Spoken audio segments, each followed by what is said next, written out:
Ayan, welcome back to my YouTube channel. Nagbabalik na naman po ang inyong lingkod, Hassa26 TV. Ngayon po may panibago tayong video, panibagong announcement doon po sa Japan Charity Group. Alam ko pong marami pong naghihintay, marami pong nag-aabang about po dito sa Japan Charity Group sa pagpunta po ng DAET. O bago po tayo magsimula, mga solid Karina at mga solid Kalingap, mega love shout out po sa lahat ng mga nagmamahal ng ating Prinsesa Reyna. Okay. Good evening, good morning and good afternoon po kahit saan sulok po tayo ng mundo ngayon. Good morning po sa ating lahat. Okay.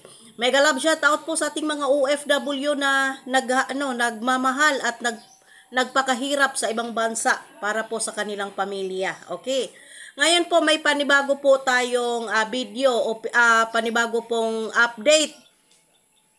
Maraming salamat po sa sa founder po ng Japan Charity Group na pinagkatiwala po nila na ibigay ko po ng update at ibigay ko po yung announcement ngayon, mga solid Karina. Okay.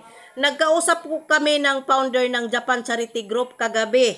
Ang sabi po niya ay, Hassa, ikaw na lang po ang magbigay update at mag-announcement about po doon sa sinasabi na pagpunta po nilang ng DAET. Ito na po mga kalingap at mga solid Karina.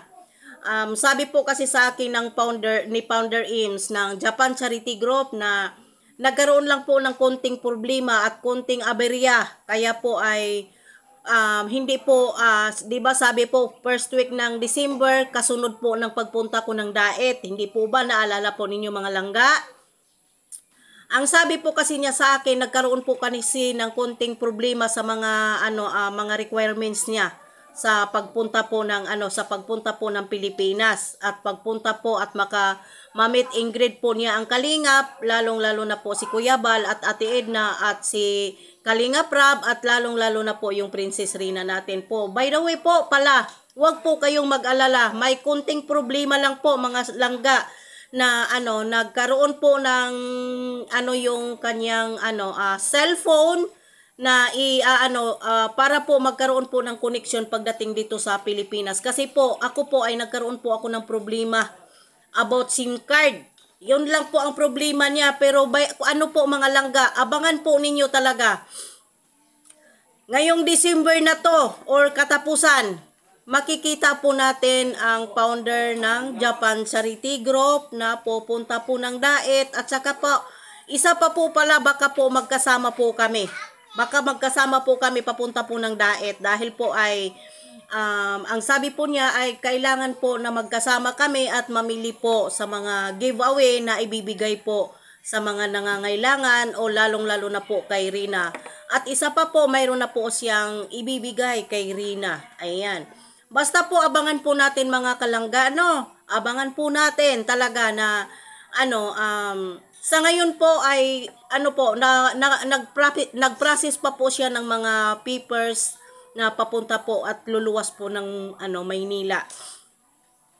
Kasi nagkaroon lang po talaga ng problema. Kaya ito lang po yung masasabi ko at tumawag siya sa akin kagabi na pakisabi na lang po sa nagmamahal at mga solid ng nagmamahal sa Japan Charity Group ay may konti pong problema at may konting aberya po. Pero abangan lang po ninyo mga langga. Baka po pag luwas ko po ng Maynila ay magkasama po kami papunta ng DAET kung ilibre.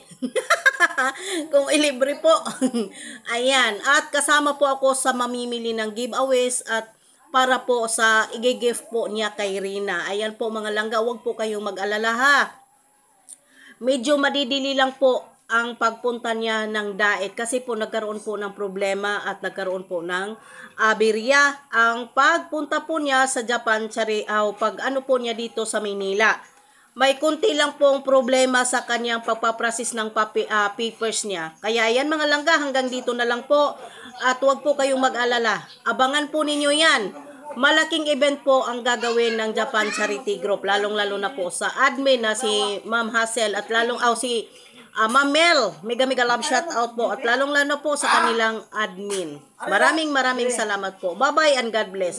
Don't forget po, like and share and subscribe sa aking YouTube channel, Hassa26 TV.